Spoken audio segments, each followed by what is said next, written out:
Hey guys, welcome back to my channel. This is Daniela and today we're going to be putting on some makeup. I'm not going to be doing tutorials like I said, but I like putting on my makeup and just talking to you guys. As you know, I like to talk.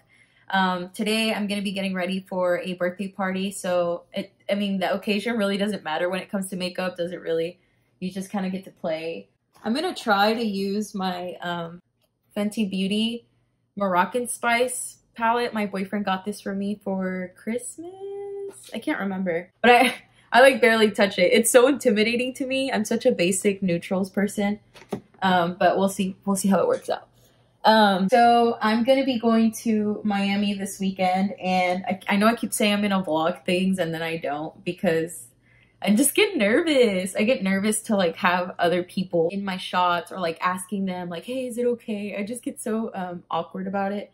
Yeah, I'm going to Miami this weekend, and I said on Twitter, if you guys are active on Twitter, I'll leave my Twitter handle here if y'all want to follow me. I love Twitter. Twitter's my favorite platform, besides YouTube, of course.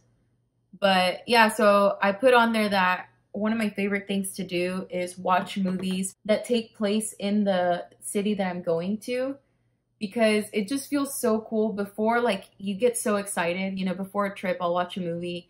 Like currently, I'll get into that in a second, but I'll watch a movie and then I get so hyped to go there and see it for myself. And then after I go on a trip to see a movie that took place like in a place that I was at, like it feels so good. Like it's just like, damn, like I did that. I was there in that same location. Actually, so I also follow this, or I'm in a group on Facebook called Girls Love Travel.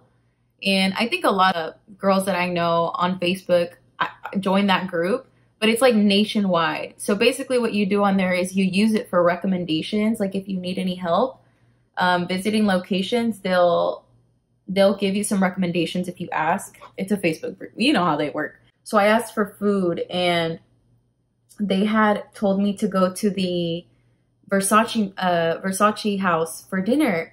And I was like, what? I was like, I didn't know anything about Versace besides his like logo and that he's super famous for his designs and stuff like that. Like that's all I knew.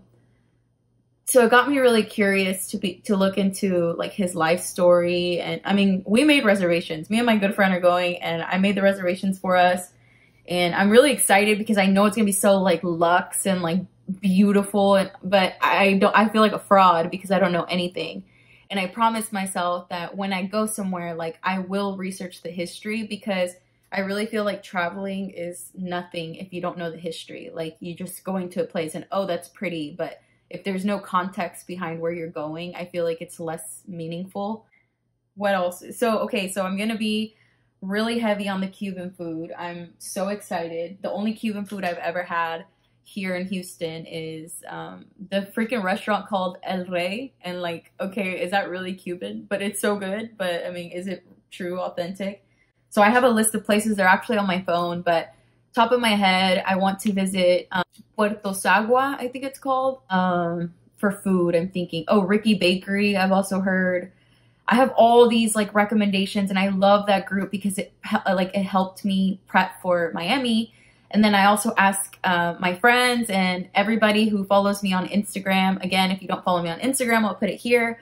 I always ask for recommendations for a city I'm going to go to. I'm kind of new to traveling. Like I'm not like a seasoned traveler, but there's nothing better than a recommendation from like somebody you know or somebody who's been there.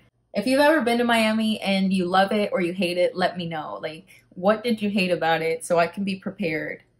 Honestly, traveling has been one of those things that I never thought I would be doing. It was like a big dream of mine to do it, just because, to be quite honest, it's just like the thing to do. It's not that like it's innate in me to like, oh, I'm a big like wanderlust girl. Like, not really.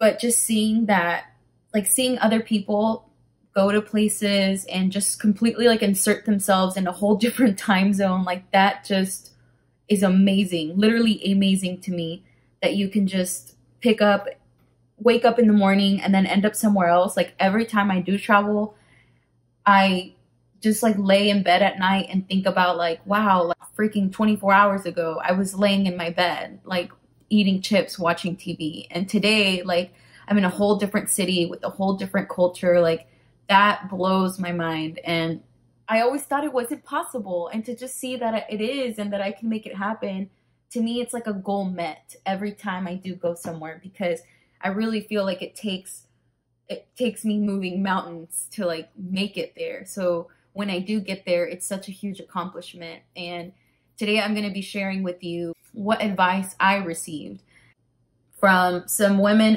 in my church circle. So I used to be really close to some older women that I went to a retreat with. And after that, we just kind of kept in touch, and they gave me a lot of like really good life advice that I never knew I needed. And one of the things that I would tell them is I just felt guilty. Like, I didn't allow myself, one, to move out, two, to travel the world, because I felt so guilty that like someone else in my family couldn't see it. And I was like, okay, well, it's fine. Like, and that's why I bought so many products. Honestly, like, it was kind of like this little void that I was trying to fill by just buying shit. Like, I wanted to buy things, and I really did want to go travel, but no one else could. So I was like, okay, well, I'm just not going to do it. And I just told them, they're big travelers. Like, it's really cool to like meet older people who love traveling. I'm like, what? Like, y'all be really like out there living your best life? Like, what the fuck? I'm 26 and I'm not living my best life. What's wrong with me? But they told me, and I also just kind of like gathered within myself that I think as humans, and I've heard this in the church, like I'm like, my bad if you're not religious, but I'm pretty sure it applies without religion.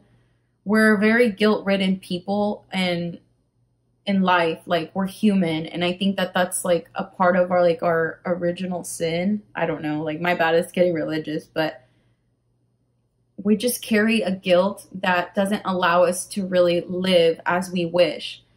Because we feel that, I don't know, maybe we're not deserving of it. And that was my big thing. Like, well, no, like, yeah, I work my ass off. Yeah, I go to work every day, but I don't deserve this blessing. So like, I won't take it. But ask yourself, why? Like, why don't you deserve that? Like, you do deserve to be happy. You're human. You're on this earth. You're still alive. Why wouldn't you not deserve to live? You know what I mean? Like, who's telling you no? And it's just you. You're the only person that's telling yourself that you can't go out there and enjoy great things. So if and when somebody does make you feel like you can't do something because you don't deserve it, girl, stay away from that person, because you do. Like, I mean, as long as you're not like an actual terrible person, like, and even then, I mean, you set your own parameters. So like, whatever, like, everybody deserves to be happy. Everybody deserves to see pieces of the world. Everybody deserves to be adventurous and fulfill their heart, however that is, you know, whether it's traveling or anything else. You do whatever you want to do. And honestly, fuck everyone else, because and it's kind of harsh to say that when my context, because I don't really mean like that with my family or anything, but it's just like, hey, like, they're not the ones who are in your brain at night. You know, you're the one that has to be fulfilled. You're the one that has to sleep with your head. So, you know, go out there and do the damn thing and travel. And this is my second trip this year. I think it is. Yeah, like on a plane actually going somewhere. This is my second trip upcoming, and I'm so happy because we did that. And it doesn't require a lot of like money. Yes, it does, but like, it's more about like commitment. So if you really want to go somewhere, girl, save your little $20 ever so often, and you will get there. You will see the world. I know in my culture, it's not very common for us to go out and travel and like spend our dollars. Like, it's just not. And that's okay. You can create your own culture. And that's why we're independent people who can, you know, do their thing however they wish. But I'm going to actually get ready. I'm going to fast forward like everything, or I'll probably just pop up with my makeup all done, because as you know, I always talk forever. So I'll be right back. All right, guys. So I finished my makeup finally. I think I'm still going to just keep touching up, because I put on my contacts and the bottom eye makeup got messed up. But yeah, thank you so much for getting ready with me. I encourage you to keep traveling or to keep chasing your dreams, your goals, really. Thank you so much for watching. If you like this video, please give me a thumbs up. If you don't, give me a thumbs down. And I'll see you guys next time. Bye. Oh, don't forget to subscribe. Bye.